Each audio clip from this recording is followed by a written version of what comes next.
ان کا رشتہ لے کر صدیق آئے، یا رسول اللہ میں خواہش مند ہوں، آپ چپ رہے۔ پھر حضرت عمر بعد میں گئے، یا رسول اللہ میں خواہش مند ہوں، آپ چپ رہے۔ تو عبد الرحمن بن عوف رضی اللہ تعالیٰ نے حضرت علی سے کہا، علی تو جا، تجھے دے دیں گے۔ کہنے کہ میں تو بہت غریب ہوں، مجھے کہاں دیں گے؟ حضرت علی کا ذاتی گھر بھی نہیں تھا، کسی سے ایک کوٹھا مانگ کے اس میں رہ رہے تھے مدینہ میں۔ کہنے تو جا جا۔ تو یہ مسجد میں پہنچے، اللہ کے نبی کو دیکھا تو ایسا روب طاری ہوا کہ بولے ہی کچھ نہیں۔ اللہ کے نبی کو تو پتا ہے کہ کیا ہے اور کس لیے ہے۔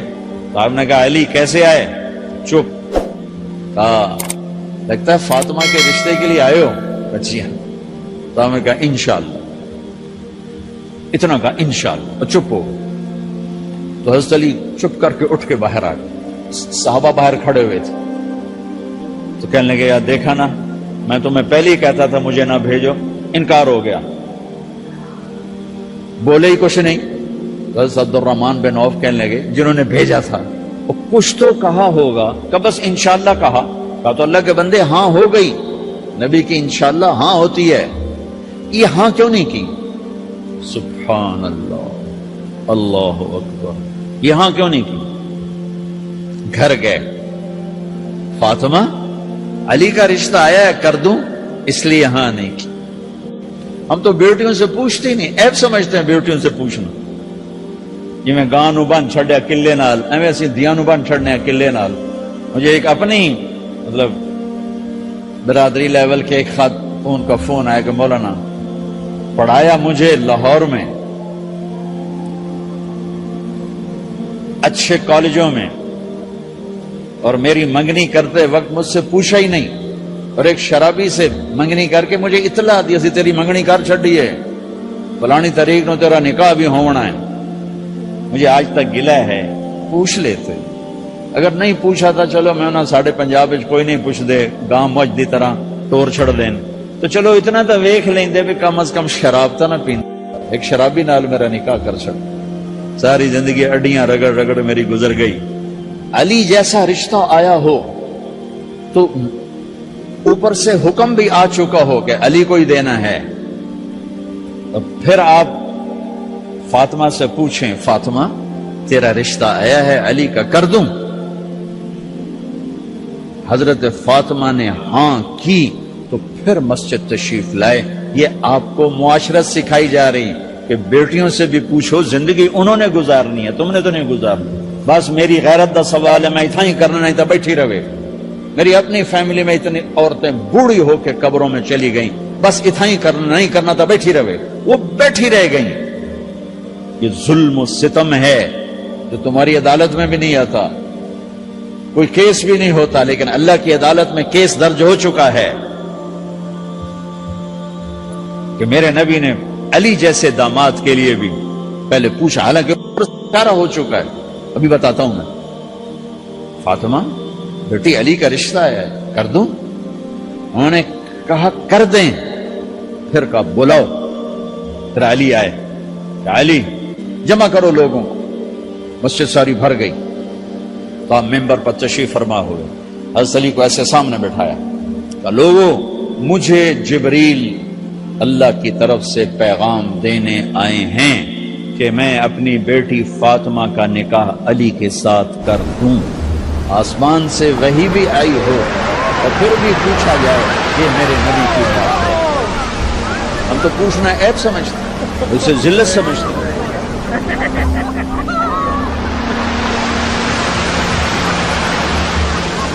پھر آپ نے اتنا بڑا اہتمام کیا، مسجد نبوی پرانی جو آپ کے زمانے کی بہت بڑا ہال تھا، اس کا بھرا ہوا تھا، آپ نے سب کو شہد کا شربت پلایا، خود نکاح پڑھایا، نکاح کا خطبہ پڑھ کیا، پھر کہا علی میں نے فاطمہ بنت محمد کو 400 درم مہر کے عوض تمہارے نکاح میں دیا، تو نے قبول کیا؟ انہوں نے کہا جی میں نے قبول کیا، اور سجدے میں چلے گئے اور زور سے دعا مانگی، رب اوزعنی ان اشکر نعمتک التی انعمت علی وعلی والدی وان اعمل صالحا ترضاہ۔ واصلح لی فی ذریتی انی تبت الیک واننی من المسلمین. میرے نبی نے کہا آمین، زور سے کہا آمین. نکاح ہو گیا. رخصتی ہوئی 6 مہینے بعد، 1 مہینے بعد، 1 سال بعد. 3 روایات ہیں، فوراً 4 روایات. لیکن زیادہ صحیح ہے دیر کے بعد، فوراً نہیں ہوئی، کچھ عرصے کے بعد رخصتی ہوئی. حضرت عقیل آپ کے بھائی وہ کہنے لگے علی اب رخصتی ہو جانی چاہیے. تو یہ دونوں مل کر آئے سلمان فارسی کے پاس کہ سلمان بھائی ہماری رخصتی کروا دو. سلمان فارسی کا بڑا احترام تھا. انہوں نے جا کر بات کی ام سلمہ رضی اللہ تعالیٰ عنہ سے. ام سلمہ نے بات کی اللہ کے نبی سے کہا ہاں آ جائے لے جائے، آ جائے لے جائے. تو علی رضی اللہ تعالیٰ عنہ اپنی اونٹنی لے کر آئے. تو حضرت علی کا گھر وہ کرائے پر گھر تھا ایک کونے پر. تو وہاں اسما بنت امیس اور ام ایمن گئیں اور اس کے فرش کو لیول کیا. فرش میں سرخ مٹی ڈال کے اس کو لیول کیا اور دیواروں کی پوچھا پاچی کی اور وہاں کھوٹیاں لگائیں کپڑے ٹانگنے کے لیے. آپ نے حضرت عائشہ، حضرت ام حبیبہ، حضرت ام سلمہ سے فرمایا تمہیں پتہ ہے نا مجھے فاطمہ سے کتنا پیار ہے، اسے دلہن بناؤ. دلہن بنانا بھی سنت ہے. دلہن بناؤ، سو دلہن بناؤ. تو آپ کو دلہن بنایا گیا. پھر علی رضی اللہ تعالیٰ نے تشریف لائے سلمان فارسی اور عقیل کے ساتھ. اونٹنی کو دروازے پر بٹھایا تو آپ نے علی کا ہاتھ پکڑا، اندر تشریف لے گئے اور فاطمہ کا ہاتھ پکڑ کے علی کے ہاتھ میں دیا اور کہا بیٹی مجھے اپنے خاندان میں جو سب سے زیادہ محبوب تھا میں نے تیرا ہاتھ اس کے ہاتھ میں دیا ہے. پھر کہا علی تجھے نبی کی بیٹی مبارک، نبی کی بیٹی مبارک. پھر آپ نے سے پیالے میں پانی منگوایا اور اس میں آخری 2 سورتیں پڑھ کے دم بھی کیا، تھوک بھی ڈالا. پھر اس میں سے انگلیاں ڈال کے ان کے سینے پر چھڑکا تو دونوں پی لو، دونوں کو پلایا. پھر باہر تک چھوڑنے آئے. حضرت علی نے آپ کو اونٹنی پہ بٹھایا. آپ نے 2 عورتوں کو ساتھ بھیجا، ام ایمن اور اسما بنت امیس. یہ چھوٹی سی بارات جا کر علی کے گھر اتری اور آپ نے حضرت علی سے فرمایا کہ میں عشاء پڑھ کے آؤں گا، میرا انتظار کرنا ہے. تو عشاء کی نماز کے بعد آپ تشریف لے گئے. آپ نے دوبارہ پیالے میں پانی منگوایا اور اس پر آخری 2 سورتیں پڑھ کے دم کیا. پھر ان کے سینے پر چھڑکا، یہاں بازوؤں پر چھڑکا اور کمر پر چھڑکا اور دعا دی اللہم اسد جدہما وجمع شملہما وبارک علیہما واخرج منہما ذریۃ صالحہ. یہ دعا دی آپ نے اس وقت کہ میرے مالک ان کے جمع ہونے میں برکت عطا فرما اور ان کو سعادتیں عطا فرما اور ان کو نیک اولاد عطا فرما. یوں میرے نبی نے اپنی بیٹی کو رخصت فرمایا. اگلے دن آپ نے حضرت علی کو بلا کے فرمایا علی ولیمہ بھی کرنا ہے. کہنے لگے یا رسول اللہ میرے پاس تو کچھ نہیں. تو آپ نے کہا تو سعد بن ابی وقاص کہنے لگے یا رسول اللہ میرے پاس ایک چھترا کھڑا ہے، چھترا لاؤ. ذبح کیا گیا. آپ نے اس میں چھوارے ڈلوائے، قورمہ بنوایا، قورمہ. اور اپنی طرف سے حضرت علی کو پیسے دیے کہ جاؤ چھوارے، گھی، شہد خرید کے لاؤ. تو علی رضی اللہ تعالیٰ نے 5 درم کے چھوارے خریدے اور 3 درم کا شہد خریدا اور 1 درم کا گھی خریدا. 9 درم تھے ٹوٹل. تو آپ نے کافی سارا آ گیا تو چھواروں کی گٹھلیاں نکلوا کے ان کو پسوایا، پھر شہد اور گھی میں ملایا اور ایک سویٹ ڈش تیار کی اور اس کو حضرت علی کے ولیمے میں آپ نے اپنی طرف سے پیش کیا.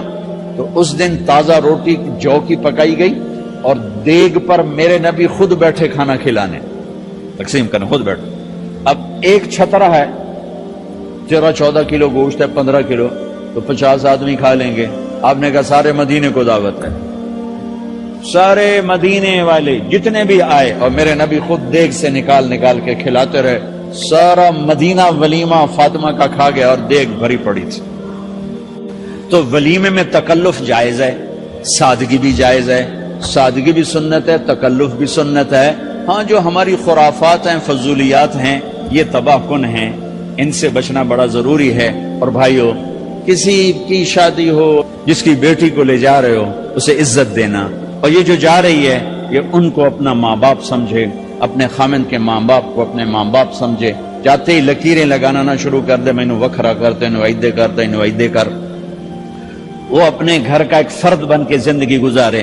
جو لے کے جا رہے ہیں ان کے ذمے ہے کہ اس کو بیٹی بنا کے لے جائیں. سسرال جو ہوتے ہیں وہ ہمیشہ عیب دیکھتے ہیں، خوبیوں انہیں نظر ہی نہیں آتی. تو کھٹ پٹ تو ہوتی رہتی ہے، کوئی ایسی بڑی بات نہیں. کھٹ پٹ کو صلح میں بدلو، مزید جھگڑا نہ بڑھاؤ. میرے نبی حضرت فاطمہ کے گھر آئے، دیکھا تو آپ اداس بیٹھی. آپ نے کہا فاطمہ بیٹی کیا ہوا؟ کہ میرا اور علی کا جھگڑا ہو گیا. اچھا. خود گئے بیٹی کے باپ ہو کر، دیکھا تو حضرت علی مسجد میں سوئے ہوئے تھے. آپ نے ان کو اٹھایا، کہا یا ابا تراب قم، آپ کو یہ ٹائٹل یہاں ملا، اے ابو تراب. فرمایا کرتے تھے کل کائنات ملتی تو اتنی خوشی نہ ہوتی جتنا اس ٹائٹل کی خوشی ہے. ابو تراب کہنے کا کیا مطلب تھا؟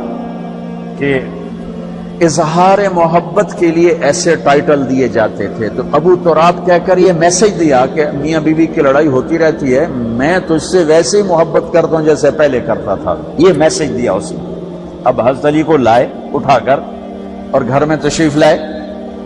نہ علی کی سنی نہ فاطمہ کی سنی. ہاں بھائی علی کی مسئلہ ہے، ہمیں فاطمہ کیا مسئلہ ہے؟ یہ مسئلے سن کے بھی زیادہ لڑائی ہو جاتی. صلح کراون والے بھی آپ ہو دو چار لتر مار کے آ جاندے. تو میرے نبی نے کیا کیا؟ سبحان اللہ، زمین پر لیٹ گئے. ادھر علی کو لٹایا، ادھر فاطمہ کو لٹایا.